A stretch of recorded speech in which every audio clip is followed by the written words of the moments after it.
face all the tears, you know. Hey, John. Oh, hey, man. Let's clean glasses. All right, boom.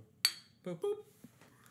Okay, so today we decided that we are going to talk Slow about down, sir. us being friends, and that's what we're going to do. So, Alistair, you're my friend.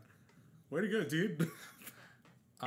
Welcome to the 5th episode of the Bite-Sized Lemons. Oh, there we go. That's probably a better starting point. Nailed the intro. Yeah. Once again, Stuck the landing. Flawless. Oh, man. Beautiful. Okay. Hey, you want to do the little time doohickey that you usually do with the things? So we're not, like, speaking in C major. This is so meta. Oh, man. People are going to be listening to this and be like, I need to go eat more pancakes because life is way too short. But then I will realize as I'm eating them that they are people. Oh, my. And they don't have the power to turn back into humans. Oh, no. Oh, but man. you do. But I do.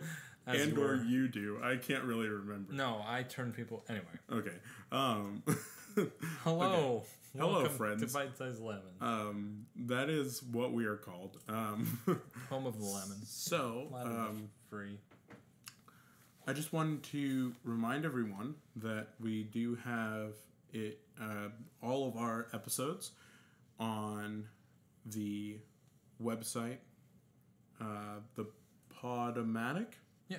Yeah, Podomatic. We have them all uploaded there, as well as on YouTube, and we have a Facebook group. So feel free to jump on that train if you're not on it already. Don't jump on a real train. That would be You'll be seriously hurt.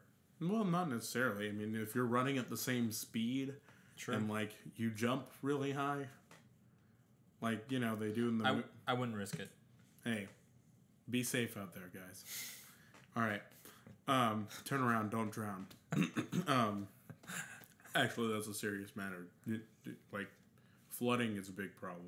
Please don't die. Please don't die. We like you. Ironically, this is the earliest that we've ever recorded. Yeah, right? We sound like we are... sleep-deprived crazy men? Yes. Yeah, you're not wrong. What are we going to talk about today, John? Okay, so getting back on track. Wait, we were never on track. Back on the train track. Oh, yeah, okay.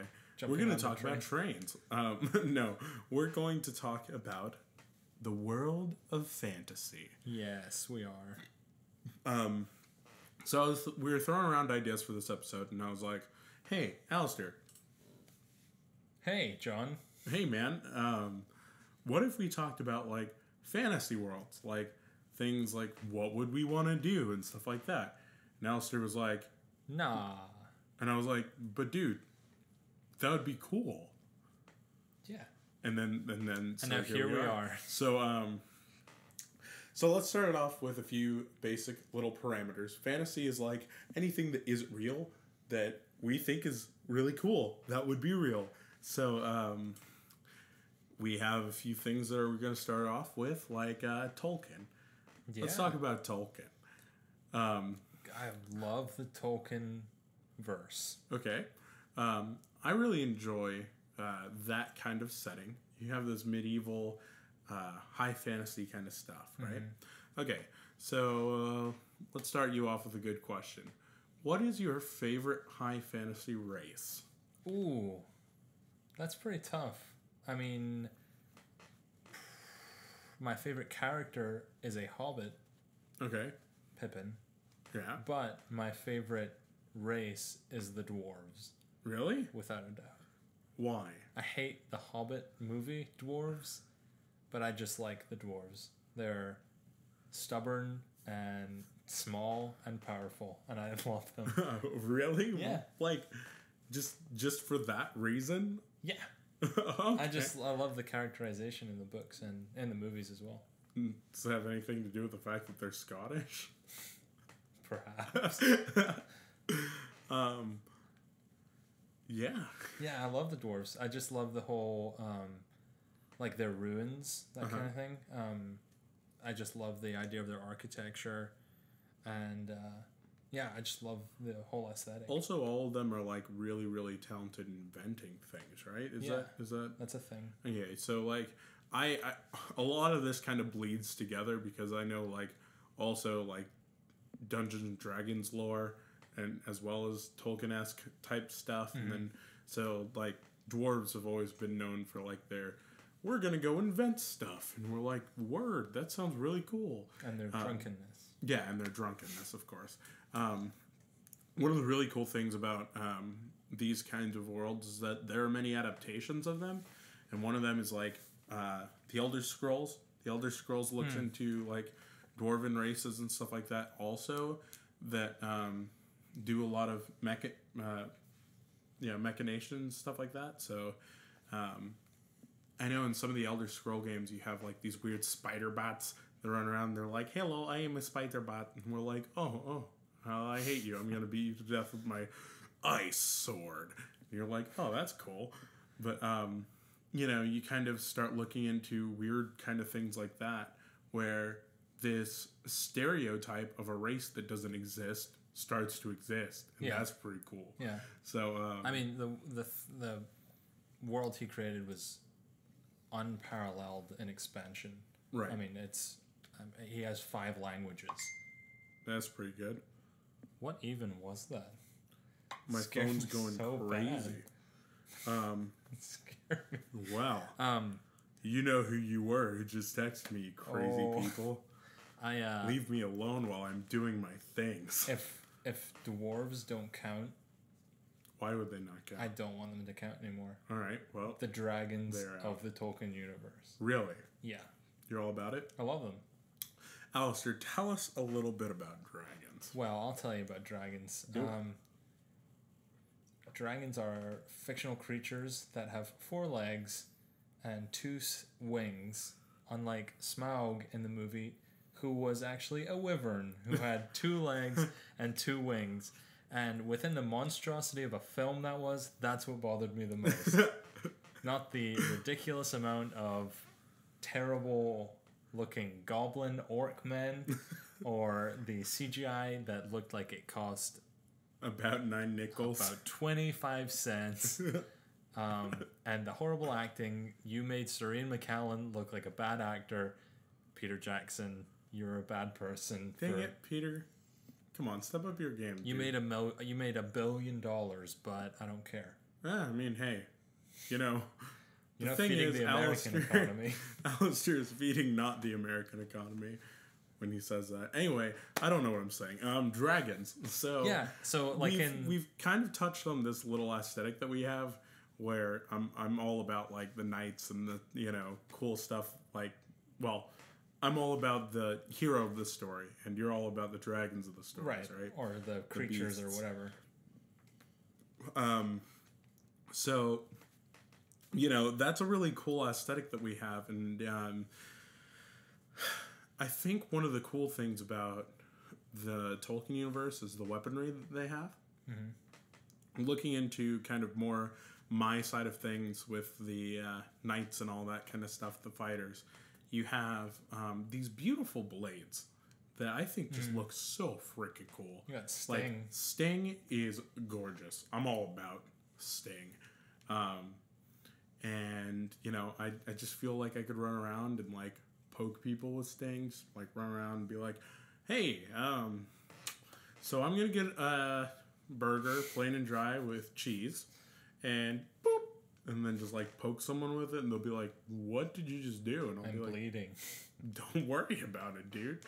And then like, I know that it wasn't your favorite part of the movie, but there was,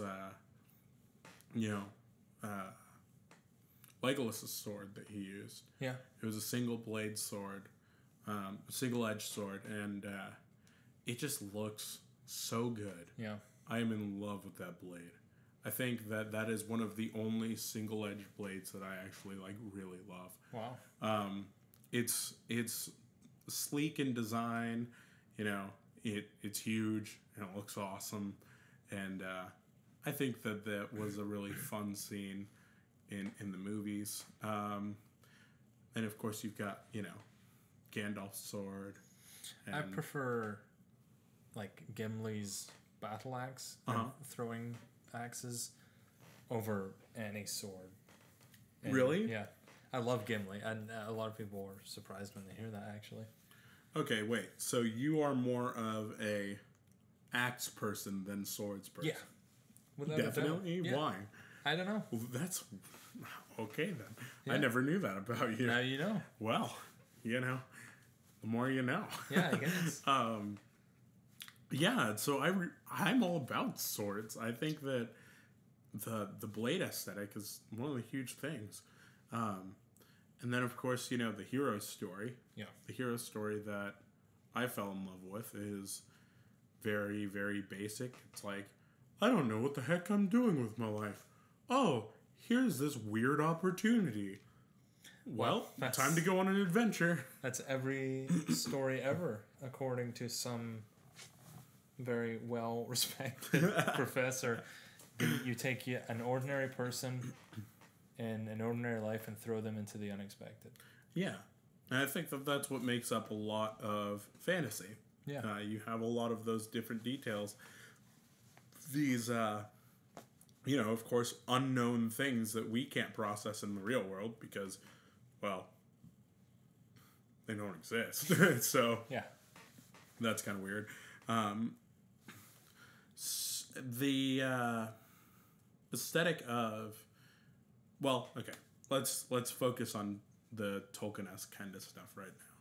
So, can we really quick touch on the dragons of the Tolkien? Yes, please. I've got a diagram pulled up here because you've got probably the most famous. What do you call them? What? Most famous serpent in the Tolkien versus Smaug. Yeah, definitely. Then you've got, you know, Scatha and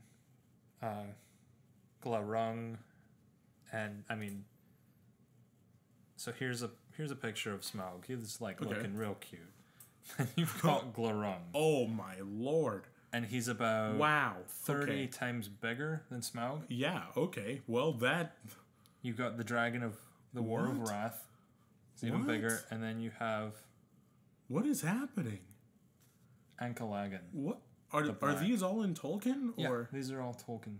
wow, Smaug was a tiny little wee baby. He was so small.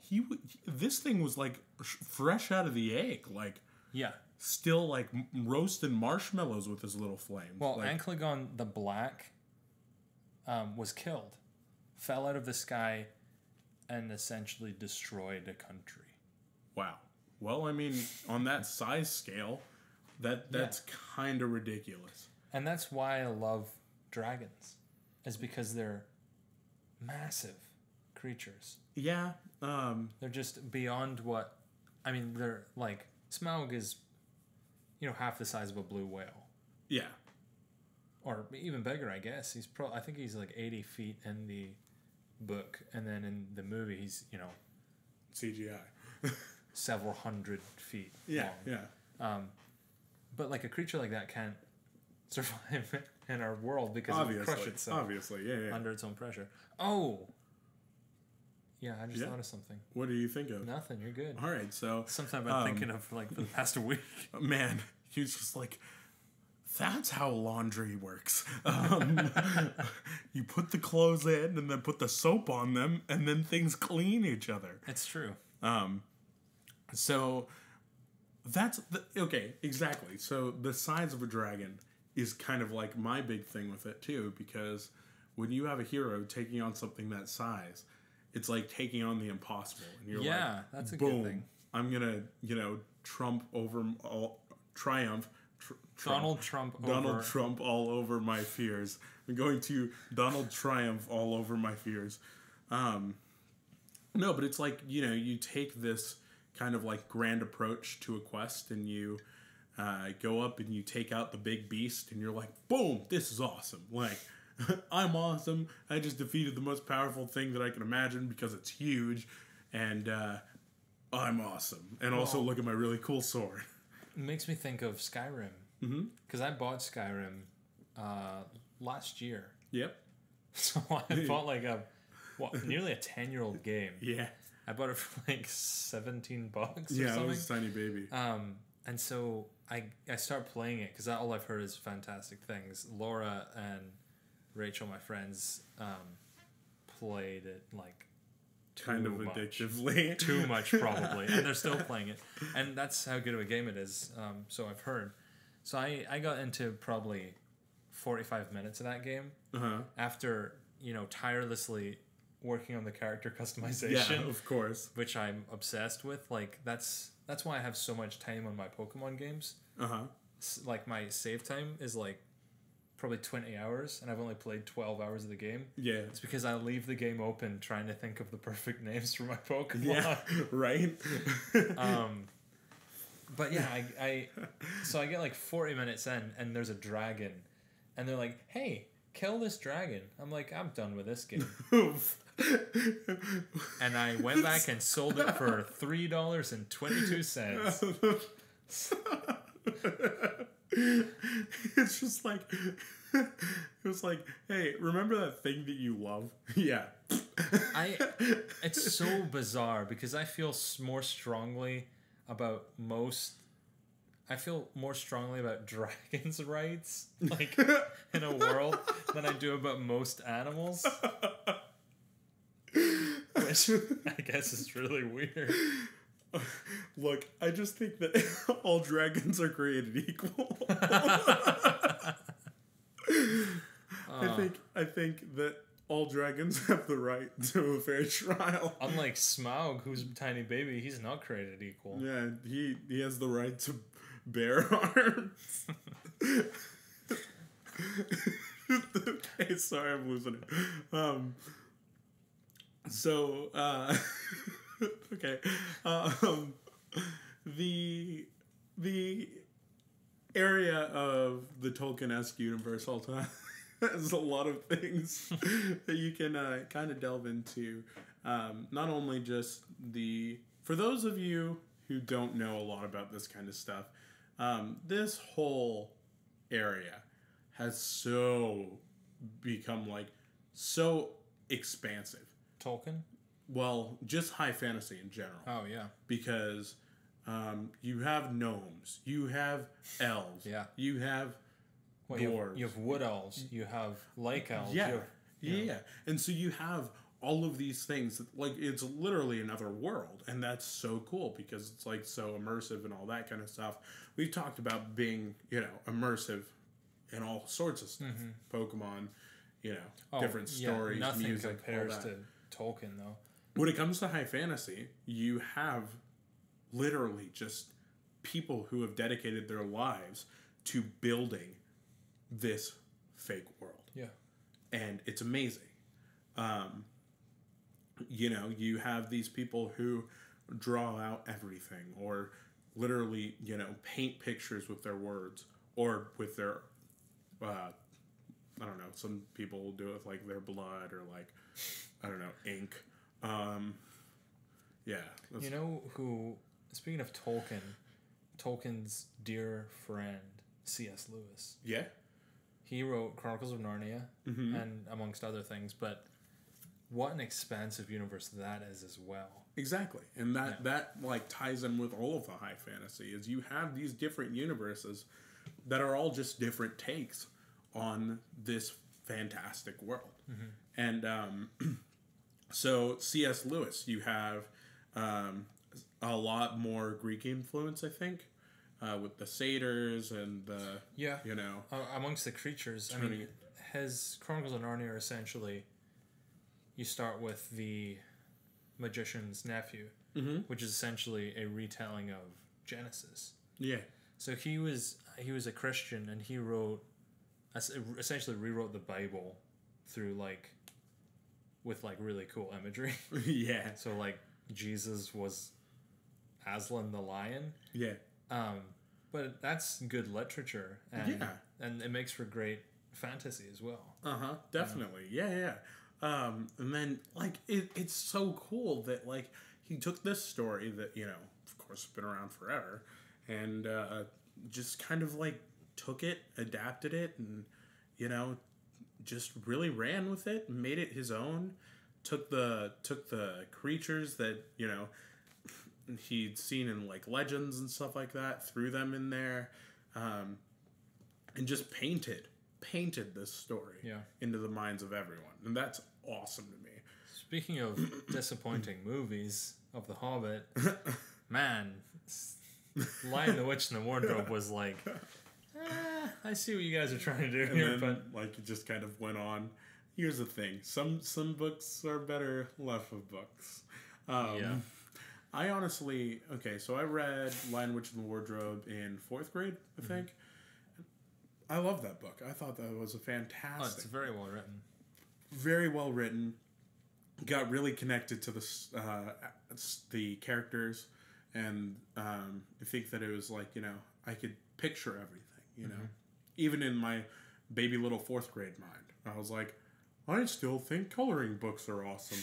So I was like, we say well written, but we haven't read them in like 10 years. So we look back and like, this did not age well. This is literally like a canister of milk in the Sahara Desert. Oh no! Like, I am not about it. Gross. So but I was able to picture everything. I really enjoyed it. And then I, of course, when we look at some of the movie adaptations, you're like, less than great. Oh boy. Oh man.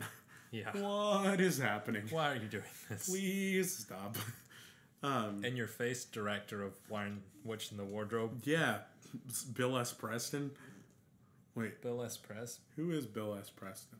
There's no way to know. All right. Well, And then, well, actually, that movie did have some redeeming qualities. Had a stellar cast. Okay. Like a really good cast. Liam Neeson was Aslan. Really? Yeah. No way. Yeah. I don't think I'm making that I up. don't know if that's true. Uh-oh. Well, a quick... Okay, here's the thing. Liam Neeson is also a part of our friendship because it was one of the first times that I saw Alistair roll on the floor when we were watching a skit about Liam Neeson. That's true. Aslan was played by Liam Neeson in The Lion, the Witch, and the Wardrobe. That is so scary because this man is playing Jesus. What? Jesus Lion. He's playing Jesus Lion as Zeus. Zeus, as well as the man whose daughter you don't want to steal. Taken. Wait, is that... Oh, yeah, also that guy. Yeah. Yeah. And Qui-Gon. Yeah, also Qui-Gon, the crazy hippie Jedi. Yeah. He's a mage. Yeah, what was it? I play this... we mentioned this before. I play this Star Wars role-playing game where we, take the Star Wars universe and we do things like roll dice and have a good time. And during the session, I'll take my players out of the game and I'll just like walk around outside with them and we'll talk about a personal story that they have, like through meditation or something like that. So like they'll go into a different world and like talk to dead people and all that kind of stuff. And so I had my characters run into Qui-Gon Jinn, and I didn't really name him, but I made it so obvious that he was Qui-Gon with his like, long crazy hair and like, he was just like so chill about everything. Giant lightsaber stab in the stomach. Yeah, he had a giant hole in his stomach. Rip. But I made him like a crazy hippie, and it was great. Like he was sitting on one of the moons that I'd placed him on, and he picked up like a bunch of grass from the floor, and then like swung his lightsaber at it and like lit the tips, and then just started smoking it because he's a crazy hippie man. Wow! I was like, "Boom!" I thought it was hilarious. I thought it was great. What a guy! And so Liam Neeson is like. Liam Neeson was the star of Crazy Hippie Adventures with John. Yeah. And so that was great. Okay. That takes us into nice boom segue. Boom, boom, boom segue. Transitions are hard. So not only are we looking at like Tolkien-esque stuff, but we're also looking at things like science fiction. And science fiction is a lot of the same stuff because you have all of these different races and stuff. You have an extremely expanded universe that is so awesome to delve into. I actually kind of like the science fiction a little bit more, but there are some aspects like magic is a huge thing that I love about high fantasy. Yeah. I think like the ability to shoot fire out of your hands with your brain powers is super cool, and it's not as cool when you're doing it with like a hyper awesome flamethrower that comes out of your hand. You're like, oh, that's pretty neat, I guess. Yeah. But like magic, I think is super cool. So, but I think magic is one of the few things that I like more in high fantasy than I like about the sci-fi universe, because I love the sci-fi universe. It has so many awesome things that you can.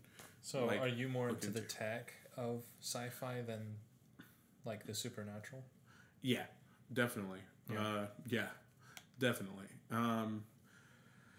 I think for when it comes to sci-fi, you have. I don't know why, but right now I'm thinking about Mass Effect. Oh, really? Yeah, which is weird because I haven't actually played through all the games. I've never played a lick of that game. We need to do that. I think that would be a lot of fun. I've heard I'd like that. Yeah. Anyway, it's got like really cool aspects to it, and a lot of the tech that they have in it is really sound. Like a lot of the guns and stuff are really cool, and then you have all of this like the magic aspect. I think in high fantasy is replaced by some of the super tech in science fiction. Yeah. And so you have things like, oh, this guy just got his arm lopped off. Well, magic is going to heal that. And, Thanks, he's going to be Obi-Wan. fine. Yeah, thanks, Obi-Wan. Just freaking cutting everyone in half. Lopping arms off. Well, guess don't need these anymore. Let me just go hide your children. Do you want to buy some death sticks? Your arm's off. Obi-Wan was just like, look, dude, I'm done. Like, please. He was ready to get out of there. He was on a mission. Stop. That was the only alien's blood that for some reason didn't cauterize when it was cut. Yep. They're just like, I am super liquid. And you're like, Alec Guinness is like, okay. I don't like being here. I'm wearing a wig. What a guy. Wait, hold on. Can we just talk about Alec Guinness for a second in that movie? Sure. And I did not want to be there. I'm pretty sure not a lot of people wanted to be there. A lot of people didn't want to be there. Friggin' Harrison Ford hated that. He hated it. He was not about He the was Star Wars most on franchise. board for Empire. He was down for that. But then Return came around, and he's like, "Why am I here?" And then he was like, "All right, guys, so I want to die in this movie." And they're like, "Cool, we're gonna put you into, a Cairo freeze." Yeah. And then it was like, "All right, cool, so I'm done. I'm gonna go work on some Indiana Jones." And they're like, "Nah, I think a third movie's in order." Yeah. They're like, "Please stop." Yeah. George Lucas was like, "How about $5 million?" He was like, I mean, I can't say no, but I'm not gonna be happy about it. and that's the best part. Okay, we're about to talk about Star Wars. All right, that's Is that fine? Yeah, I'm Because it's okay technically with that. fantasy. Yeah, it's science fiction. You know what the biggest problem I have with the prequels is? What? Actually, that is not true. I have so many problems with the prequels. Okay. One of my biggest problems with the prequels is Lack of Han Solo. no. Oh, well, this is weird. Except he's gonna have a prequel now. Hashtag Rogue One is a prequel. Oh. So, Alec Guinness, right? Uh-huh. Old Ben Kenobi. First of all, you got the same last name. Get your secret identity right, dude. You don't know what you're doing. What? Oh, yeah. Yeah. Hey, Master Kenobi was what he was called throughout the prequels. Like, people knew him as Master Kenobi. I know. And then he went to Tatooine and everyone was like, who's this guy? He's like, Old Ben Kenobi. They're like Obi-Wan Kenobi? He's They're like, like, no. shh. These are not the droids you're looking for. They are... Can we have those droids? Alec Guinness, give me the droid. Anyway, so Alec Guinness is wearing like these... like a tunic, essentially, in the desert, right? Uh-huh. Which, first of all, you're going to be really hot if you're an old man in the desert wearing a tunic. But it makes sense, because that's like what the Jawas are wearing. It's what the Sand People are wearing. He's like blending in. Yeah. Also, like, Okay, so But then okay. George Lucas is like, you know, it'd be great in the prequels if every Jedi wore that. They're like, oh, okay. Wait a minute. Why is Obi-Wan dressed like that? Why is he just wearing Jedi clothing? He's just running around with robes. He's trying to blend in, changes his name halfway. And it's like waiting in the desert wearing Jedi clothing. Also, he's whipping at his lightsaber and lopping people's arms off. And everyone... Okay, so you're not being inconspicuous. Alright, but this is the Outer Rim, and, you know, like... It's way out there. Like, government's not really there. No. No, they know. He's just having a grand old time. It's been a while since anyone's seen a lightsaber. What? You know, what? It's been like, you know, 20 years. And in case, like, you know, freaking old man McGucket is running around with a lightsaber just cutting people's arms off. Old man Jenkins. Mary Jenkins' grandfather. What a guy. Legend. Yeah, so it's not like, you know, there are a ton of people running around with lightsabers. I feel like you'd still know what it was from lore. Okay. One of the things that, you know, you talk about, so you kind of have to try to, like, live with the inconsistencies when you're doing, like, a role-playing game. I mean, I know what a breech loading rifle is. Yeah. Last time that was used is way longer than since all the Jedis were around since old Ben was there. Oh, yeah, yeah. It's like 40 years. It was 20, right? Because... Oh, even worse. Yeah, because it's Luke like is like 18. Yeah. I think. Don't quote me on that. Quote him. Star Wars community, I'm so sorry. Send him emails, Reggie. Okay, so, like... God, sorry. Okay, so when you're talking about... you kind of have to live with these things. And they're like, well, what are these people doing running around in robes in the desert? That would suck. Like, no, that's it would be fine. so hot. That happens. And all People that actually do that. Yeah, I know. And that's what I'm thinking. It's like, you know, you have that kind of, like, you know, it's based off of, like, some people wear that in the desert. They're having a grand old But that's not the inconsistency I'm mad at. What are you mad at? I'm mad at the fact that he's wearing Jedi clothing. And he's trying to blend in. Well, okay, but he lives in his hut. He's No. It's not like he's going to the grocery store every week. Like, you know, he's like, hey, I'm old Ben. And everyone's like, oh, hey, man, do you want to play Cast a Dozen Eggs? How do people forget about lightsabers so quickly? I mean... 20 years. We don't know the lifespan of all these aliens. Yeah, some of these things might be like 5 years old and they look fully matured. I don't know, man. Also... There's so many humans. Wait. That's weird. How old is Han Solo in the first movie? 33. 33? So he was... What, 13? When Luke was born? When Order 66 happened? He was, he was around about, he was a teenager. Why? Well, that's a little weird. Why? So, like, what, he grew up on the Outer Rim, right? Yeah. So... Well, okay. Harrison Ford was 33. Oh, okay, yeah. Han Solo could have been, you know... He could have been, like, however 50 or, like, 2. Sure. Yeah, so what I'm thinking is Ford's like, or Han Solo is like, that's a bunch of hocus pocus magic, you big dummies. You know, you guys are a bunch of freaking numbskulls if you believe in that. It's like, wait, how old are you? I mean, scruffy looking nerf herder. Yeah, Jedi were kind of a big deal in the Republic. Yeah, like, he should have known that. So, like, did he just grow up under a rock, or was he playing dumb?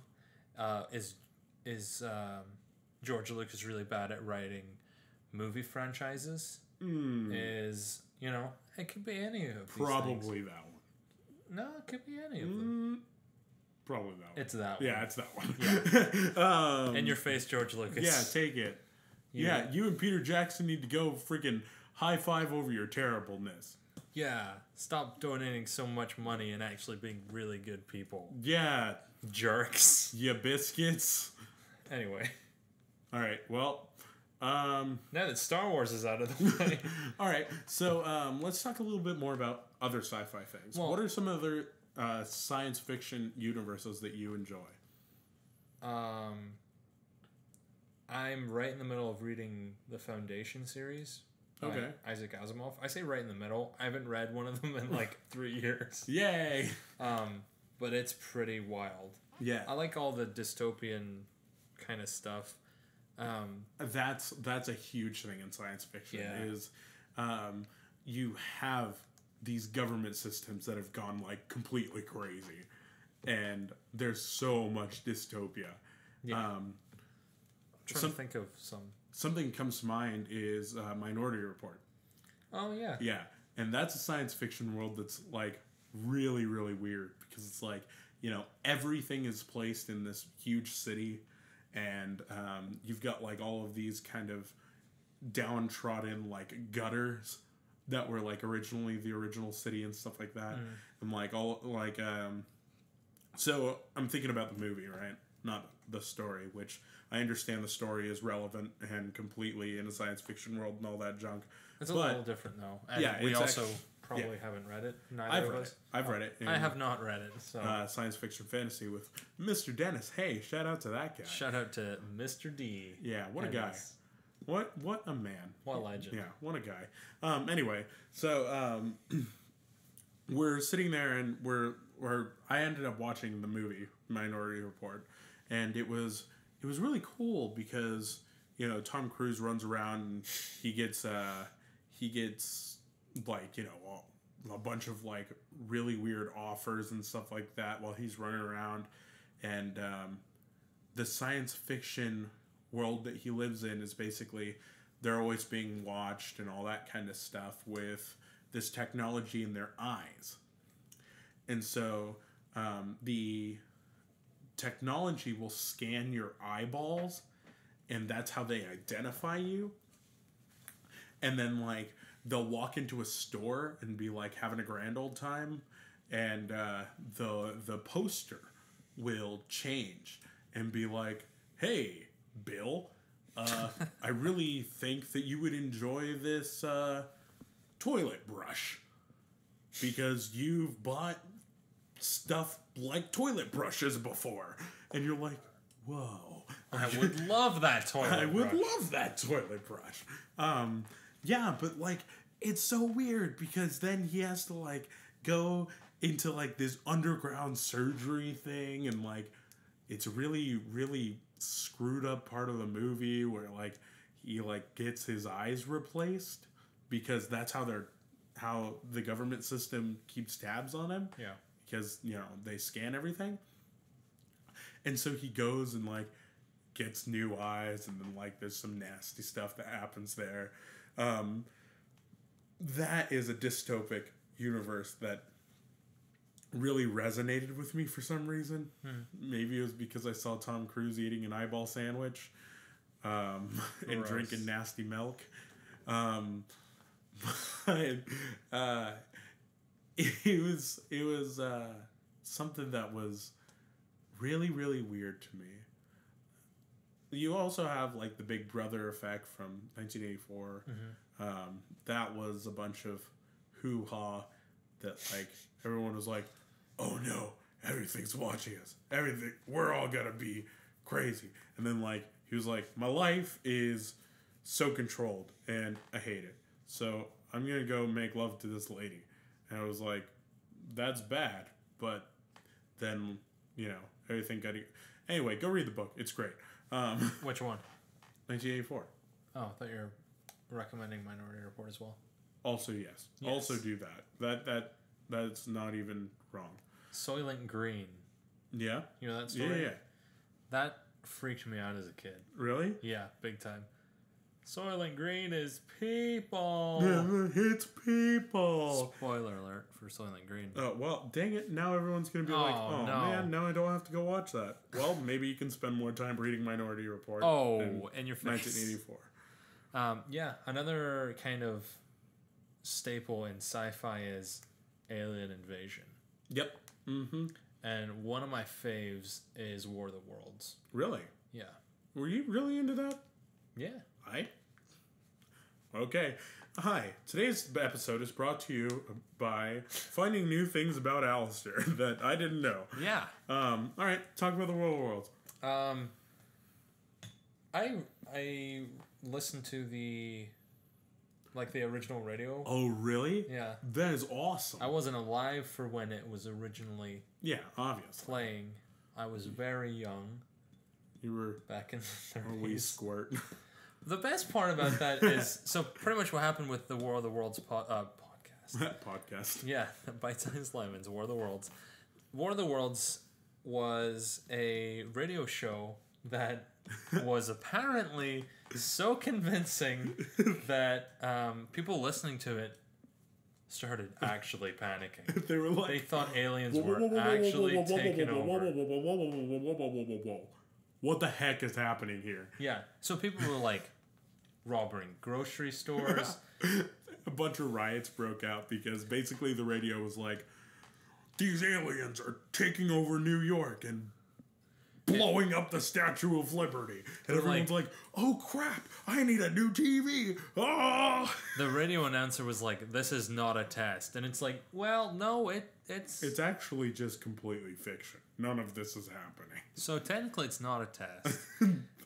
But they actually believed that aliens were taking over the world. Yeah. Unlike nowadays where if a chicken gets run over, that means you're allowed to riot stores. Yeah. You know? So it was a big deal back then. People freaked out. You should definitely go listen to it because it is so not convincing nowadays. Yeah. Just because of the syntax of speech has changed since then. Mm-hmm. So the guy's like, yeah, we're being taken over, see? And it's just, it sounds like a joke. Like, oh God, hit the deck. They're like, we gotta get out of here, see? Because that's what everyone said, right? I guess. That's how they spoke. I quite like the movie adaptation. Really? I haven't seen it in a very long time. Which one? The more modern one. Okay, so the Tom Cruise one. We're on a Tom Cruise roll. Tom Cruise, what have you done to science fiction? What a guy. I hate Tom Cruise. I mean, I really liked him in that one, lawyer movie. Sum of All Fears? No. You Can't Handle the Truth? Wait. Yeah, that's you can't handle the truth. It's Few Good Men. Is it Tom Clancy? I think I couldn't tell you. Anyway, I watched that with my dad 2 months ago. I was like, "Whoa, this movie is blowing my mind, and I love this." My dad was like, "Yeah, that's been out for ever, for 30 years. You should eat more." And I'm like, "Thanks, Dad." Word. Yeah. So World of Worlds with... Oh, yeah. So Tom Cruise, Dakota Fanning's in it. Yeah, that's I thought she was fantastic in that movie. Yeah? I haven't seen it in a long time, and I'm probably putting my foot in my mouth because there's probably some of my film friends that'll listen to this and be like, you like Steven Spielberg's War of the Worlds with Tom Cruise and Dakota Fanning. That movie's terrible. And I'll be like, oh, I need to rewatch it. We're going to come back next week. Alex is going to be like, look, every single person who listened to last week's podcast needs to erase their brains because that movie was trash. I am going to watch it as soon as finals are done. So you'll know if it's actually good in 2 weeks or not.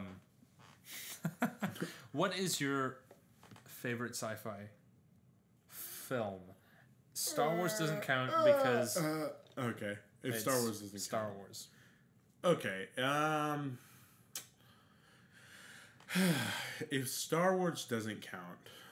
Well, you know what's interesting about Star Wars and all this? What? It's not a dystopian thing. Yeah. You think of a lot of other sci-fi prior to 1977. Mm-hmm. Most of it's dystopian. Yeah, because or the world's exploding, or everything's terrible. Yeah, because basically a lot of sci-fi was like, hey, the world is kind of the butts, and if we keep on going down this route, it's gonna be the butts. Yeah, so sci-fi and the, I guess since World War One, really. So since like the teens until late 70s, Yeah. it's all about war and the selfishness and greed of man and basically man missteps. They make a problem. And then you're looking at a list of sci-fi, and there is some good stuff on that there list. is some really good stuff on this list. There's let's look at Independence Day, Pretty decent. Mad Max, Predator. Oh my gosh. There's so many things right now. I was gonna say that The Day the Earth Stood Still is my favorite. Like the old one, not the Keanu Reeves one. Okay. But I do love that movie, the 1950s version. But The Thing. The Thing, is that like, are you all aboard that train? I think it's in my top 10 films. Really? We need to do favorite movies night. But we got The Thing. You have Alien. Alien's in my top 5. Okay. Alien is my favorite sci-fi film. Really? Easily. Really? Really. Alien freaks the living lemons out of me. It's so scary. I am... What? Yeah, so I wrote an article. Not an article. I wrote an essay for my English class about Alien. Yeah, I remember that. Yeah. That was so hilarious. And so my teacher was like, I love this. And so she was like, I'm going to submit it to one of my friends. And I was like, cool, whatever that means. And so I got a tiny corner in, what is that? No way. The Chronicle, Austin Chronicle. Really? Yeah. So they were having a showing at, I should definitely remember this. Not at Alamo, but another little, it was that 70 millimeter film place that I went to go see. Wow, I'm on a roll right now. All right. That I went to go see The Hateful Eight at. Okay. Same place. All right. Yeah. So yeah, they were doing a showing there, and they had a little review, and so she took a paragraph from my essay, and it was put in the That's Austin so Chronicle. awesome. Yeah, That's I'll need to super show cool. it to you. So, I love that film. Really? Yeah, it is so. Oh yeah, you said you were gonna buy those shoes, right? Yes! Oh my gosh! Okay, so that's Aliens. Okay. That's from Alien 2, which is not it's not Ridley Scott. Okay. Who is one of my favorite directors, but it's James Cameron, who is like essentially a clone of George Lucas. Oh, okay. And like, I'm trying to make money with this movie. Okay. Hence Avatar. Yeah. So anyway, they made Aliens, which is one of the best action films of all time. Action science fiction films. And Ridley, the main character, who's... I'm just going to list things that are in this movie and say that they're my favorite of the category they're within. Okay. She's my favorite female lead character ever. But what about Ray? Okay. Ray can eat a lemon. It's only close to Furiosa from Mad Max. Really? Yeah. Okay. All right. And okay. even at that, Ridley. Anyway, I'm going to buy Ridley's high top Reeboks because they're going on sale, and I'm going to lose all my friends, and it's going to be worth it. He's a nerd. I think they're so cool. I'm willing to spend a couple $100 on those. Oh my gosh, so many things are coming to mind right now. If you haven't seen Sunshine, watch that movie. Is it the bomb? I cannot recommend that movie more high. Really? Than, oh gosh, it might be better than... Alien? No, it's not better than Alien. It is the best science fiction movie made in the past 30 years. Okay. So we're looking at a list of sci-fi movies. We've got things like The Matrix. Matrix is great. I really... First one. Yeah. We've got things like Inception. I loved Inception. Maybe that's just because I'm kind of like a stickler for like brain magic. Okay. Like, if there's one thing you guys need to know about Inception, I'm going full movie mode right now. uh-oh. Inception. Everyone, please turn this podcast off. This is where things get weird. Inception is a broken movie. What? The plot doesn't make any sense. What? You're supposed to have a totem, right? Yeah. Or a token. Yeah, the totem. Totem. Yeah. So the guy, Tom Hardy, has a loaded die. Mm-hmm. And he rolls it and he knows what number it lands on. Yeah. So if he's in someone else's dream and it lands on something else, he knows that he's in that other person's dream. Right. Right? Unless they, of course, know about your totem. But he wouldn't let Ellen Page touch it. Right. Anyway, so only he knows about the distinct quality of his die. Yes. Leonardo DiCaprio's... I can't remember his name. Leo's totem is a spinning top. Mm-hmm. Spinning tops fall 100% of the time. What kind of a totem is that? Maybe...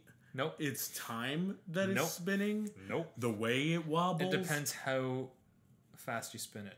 Maybe he's a really... Every single person could make it fall. Maybe it's in the sci-fi universe that they're living in. Everybody has like... They're not living in the sci-fi universe. They're living in the world. Earth. But it is a sci-fi universe because it's like science-y fiction stuff. Sure, but it's set in or on Earth. Okay. But maybe I don't think there's a lot in this rendition of Earth, everyone has really, really calibrated fingers that know exactly how to spin a top, and he does it differently. Anyway, so the spoiler alert for this film, the ending is Leo... If you haven't seen this film already, get a job. Slap yourself. You need to reevaluate your life. It's actually pretty good. He's spinning a top, and then it like cuts to black, and you're like, oh, did the top fall or not? Yes, the top fell. And if it didn't, he's in someone's dream. But that's the thing, is you don't know if he's in the dream or if he's not. So what? What?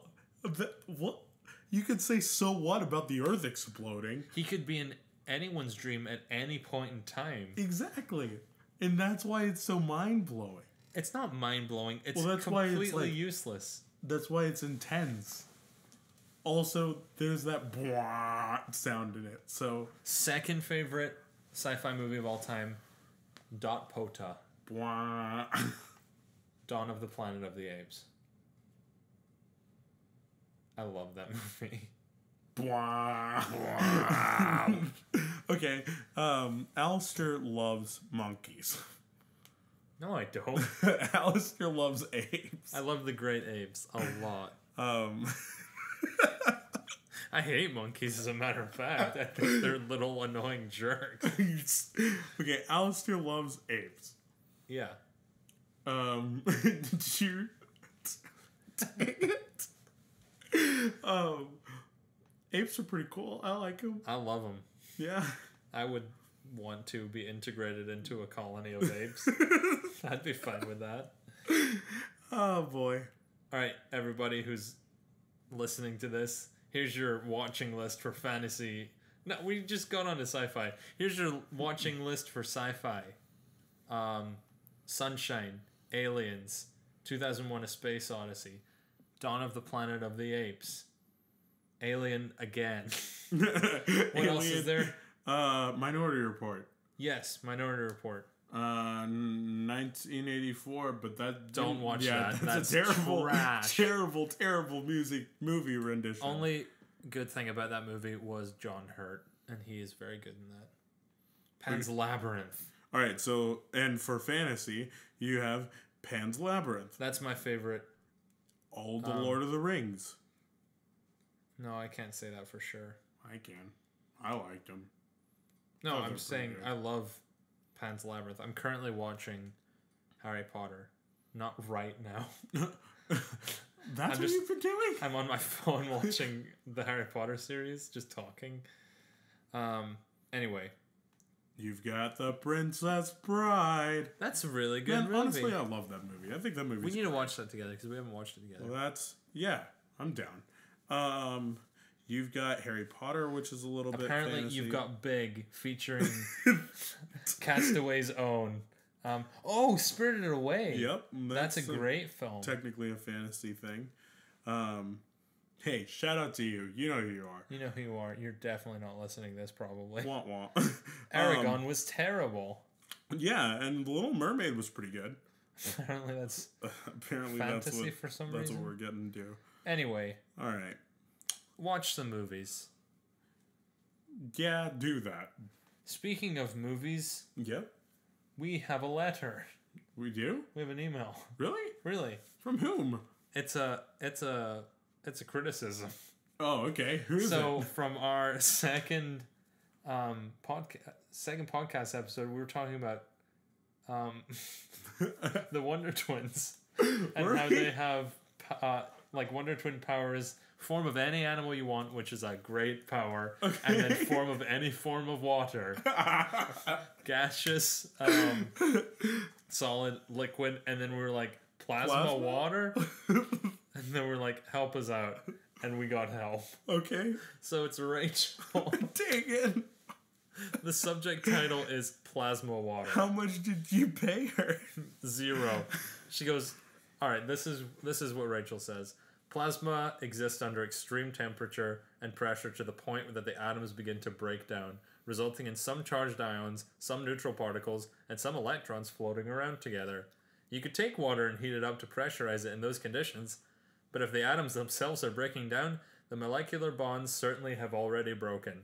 You would get plasma containing particles derived from hydrogen and oxygen, but I wouldn't call that water anymore. Wow. You're a nerd. What a nerd! Wow. Yeah.